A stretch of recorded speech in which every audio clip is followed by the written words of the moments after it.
Hello everybody, मैं doctor Rachna Dubey हूँ, consultant gynaecologist, Jayaprakash hospital Bhopal. Corona virus की महामारी ने हम सभी को एक बहुत ही तनावपूर्ण स्थिति में डाल दिया है, क्योंकि अभी तक इस वायरस का ना कोई दवा और ना ही कोई वैक्सीन बन पाई है। इसलिए भी हमें लगता है लोग ज़्यादा सहमे हुए हैं। गर्भवती होने पर महिलाओं के जो इम्यून सिस्टम होता है, यानी कि जो बीमारी से लड़ने की जो क्षमता होती है, उसमें कुछ बदलाव ज़रूर आता है। इस दौरान इम्यूनिटी भी थोड़ी कमज़ोर हो जाती है। ऐसे में कोरोना वायरस फैला हुआ है और अगर आप प्रेग्नेंट हैं तो आपके मन में कई प्रकार के सवाल आ रहे होंगे। हम आपको प्रेगनेंसी में कोरोना वायरस के इन्फेक्शन के संबंध में कुछ प्रश्नों के उत्तर देंगे।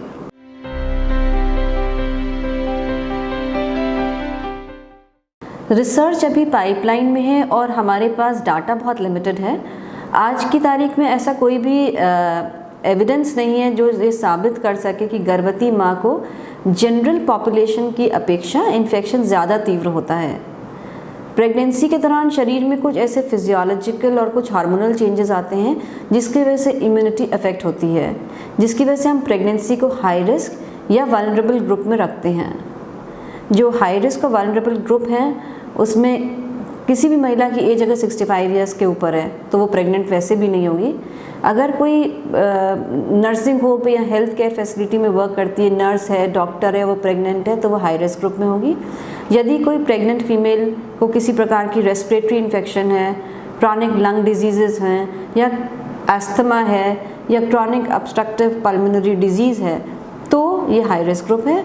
कोई कार्डियक प्रॉब्लम हो या कोई कॉम्प्लिकेशंस हों हार्ट से रिलेटेड तो हाई रिस्क है। साथ में आपकी इम्यूनिटी लो है, यानी कि बार बार जुकाम होता हो, सर्दी होती हो, कमज़ोर हैं, वीक हैं, या प्रेगनेंसी जब ठहरी हो तो आपका बॉडी मास इंडेक्स 40 से ज़्यादा है, या कोई कैंसर का ट्रीटमेंट लिया हो कभी, या साथ में एसोसिएटेड कोमॉर्बिडिटीज़ मेडिकल कंडीशंस हों जो कि अनकंट्रोल्ड हों, जैसे gestational diabetes, renal failure, liver disease, hypertension in pregnancy या सिवियर एनीमिया है तो आप हाई रिस्क में हैं।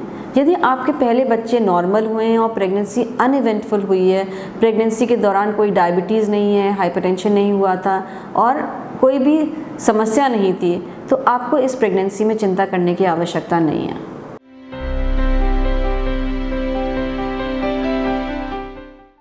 सबसे महत्वपूर्ण तो है कि आप हाथ अच्छे से धोएं, कई बार धोएं, साबुन और पानी का इस्तेमाल अच्छे से करें और 20 सेकेंड्स तक हाथ को हर तरीके से वॉश करें। फिंगर्स, थंब, नेल बेड्स और वेब्स को अच्छे से क्लीन करना चाहिए। साथ में अगर आपके पास सोप नहीं है तो आप हमेशा अपने साथ हैंड सैनिटाइज़र अल्कोहल बेस्ड रखें और उससे क्लीन करें। अपने और दूसरों के बीच में दूरी बनाए रखें, कहीं भी क्राउडेड जगह पे ना जाएं, मॉल में ना जाएं, सब्जी मंडी में ना जाएं और कोशिश करें यथासंभव घर के अंदर ही रहें। अपनी आँख, नाक और मुंह को ज़बरदस्ती ना छुएं क्योंकि इन्फेक्शन यहीं से जाता है।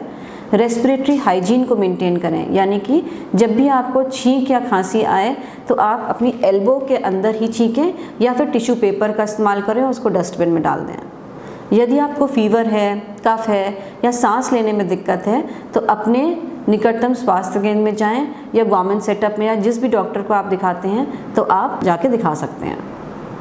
हम लोग सलाह देते हैं कि नंबर ऑफ़ विज़िट्स जो हैं वो आप रिड्यूस करें। अगर नॉर्मली हम लोग 6 to 7 टाइम डॉक्टर को दिखाने जाते हैं पूरे 9 महीने के एंटीनेटल पीरियड में, ऐसे में रिड्यूस कर दें। ज़बरदस्ती डॉक्टर के यहाँ जाने की ज़रूरत नहीं है। कुछ चीज़ें आप खुद भी घर में कर सकते हैं, जैसे कि अगर आपके पास ब्लड प्रेशर नापने की मशीन है, 2-4 दिन में एक बार भी नाप लें और आपको सब नॉर्मल दिखाई पड़ा, then you don't need to go to a doctor. आपका वज़न समय समय पे बढ़ रहा है तो भी नॉर्मल है। टिटनेस का इंजेक्शन अगर आपने एक लगवा लिया और दूसरा ड्यू है तो वो 1 महीने बाद भी लग सकता है, क्योंकि ये कोई इमरजेंसी नहीं है। यदि आपकी सांस फूल रही है, ज़रा सा काम करने में थकान हो रही है, आँखों में धुंधलापन दिख रहा है तो एनीमिया की प्रॉब्लम हो सकती है आपको। ऐसे में आप जो आयरन और कैल्शियम की टैबलेट्स अस्पताल से मिलती हैं उनका उपयोग करिए और हरी सब्जियां खाइए। बच्चा ठीक से ग्रो हो रहा है कि नहीं ग्रो हो रहा है ये जानने के लिए ज़रूरी है कि आप आराम से लेट जाइए दिन में 3 बार और अपने पेट पे हाथ रख ले और देखें कि क्या बच्चे के फीटल मूवमेंट्स महसूस हो रहे हैं। अगर सुबह, दोपहर, शाम को महसूस हो रहे हैं फीटल काउंट्स तो यानी कि बच्चा स्वस्थ है और अच्छा ग्रो कर रहा है। जब भी आप डॉक्टर के पास जाएं तो बहुत सारे लोगों को मत लेके जाएं, एक ही अटेंडेंट आपके साथ जाए और डॉक्टर को दिखा के आए, क्योंकि जितने लोग जाएंगे वहाँ भीड़ बढ़ेगी और इन्फेक्शन होने की संभावना ज़्यादा रहेगी। अल्ट्रासाउंड तब कराना चाहिए जब आपको लगे कि कोई समस्या है। यदि पूरी प्रेगनेंसी अनइवेंटफुल जा रही है और कोई प्रॉब्लम नहीं है तो ज़बरदस्ती डॉक्टर को प्रेशराइज अल्ट्रासाउंड के लिए ना करें, ये बाद में भी हो सकता है।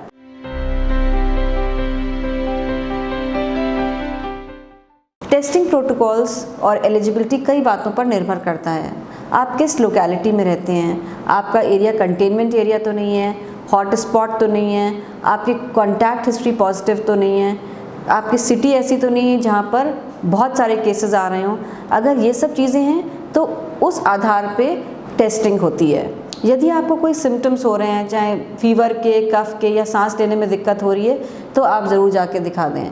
आपने यदि टेस्ट कराया और वो टेस्ट नेगेटिव आया, उसके बाद आपको बुखार, सर्दी या सांस लेने में दिक्कत होने लगी, तो आप दोबारा टेस्ट करा सकते हैं। अगर एक बार नेगेटिव है तो ज़रूरी नहीं कि आप नेगेटिव बने रहें। और प्रेग्नेंट फीमेल्स को प्रायोरिटी होती है नॉर्मल लोगों की अपेक्षा। अगर उनमें लक्षण हो रहे हैं तो आपकी जांच प्राथमिकता में होगी।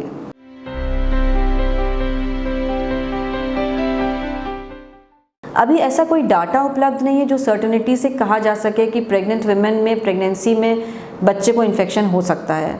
वजाइनल सिक्रीशंस हो या एमनियोटिक फ्लूइड हो या ब्रेस्ट मिल्क हो या कॉर्ड ब्लड के भी सैंपल्स में ये वायरस नहीं पाया गया है। ऐसा कोई मेडिकल एविडेंस नहीं पाया गया है जो ये कह सके कि कोविड-19 इन यूट्रो बच्चे को इन्फेक्शन दे सकता है।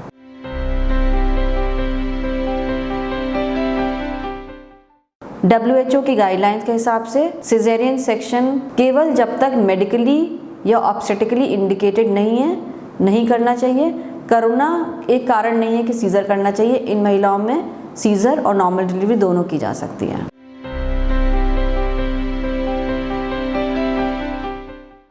अभी तक ऐसा कोई डाटा उपलब्ध नहीं है जो ये सजेस्ट करे कि कोविड-19 की वजह से मिसकैरेज और अर्ली प्रेगनेंसी लॉस का रिस्क बढ़ जाता है। पिछले सालों में सार्स या H1N1 की रिपोर्ट्स के आधार पर कुछ ऐसा डेमॉन्स्ट्रेट भी नहीं हुआ है जो कि कह सकें कि इस तरह के इन्फेक्शन से मिसकैरेज या सेकेंड ट्राइमेस्टर लॉस या कुछ वायरस की वजह से टेराटोजेनिक इफेक्ट होता है।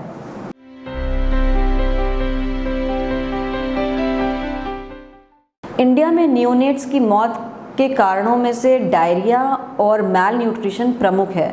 ऐसे में ब्रेस्ट फीडिंग से बच्चा अच्छा थ्राइव करेगा और स्वस्थ भी रहेगा।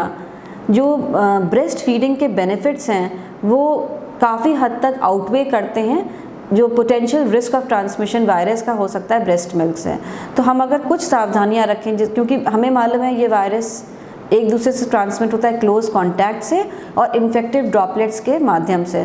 तो अगर हम मास्क लगा लें, जिस सरफेस को हम छू रहे हैं उसको हर समय क्लीन रखें, हैंड वॉशिंग प्रॉपर करें, और अगर ब्रेस्ट फीड करा रहे हैं तो उस समय हमें कॉफिंग और छींकना नहीं चाहिए, अवॉइड करना चाहिए। अगर ये कुछ सावधानियां रखें तो I think breast feeding is better than not breast feeding.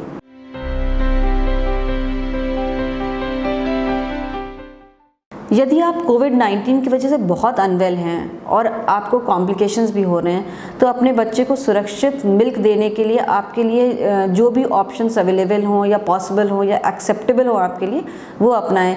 चाहे वो एक्सप्रेस्ड ब्रेस्ट मिल्क हो, निकाल के कटोरी में रख दीजिए और कोई और पिला देगा। ब्रेस्ट पंप के माध्यम से उसको निकाल के बच्चे को दिया जा सकता है, या डोनर ह्यूमन मिल्क भी बच्चे को दिया जा सकता है। Thank you very much.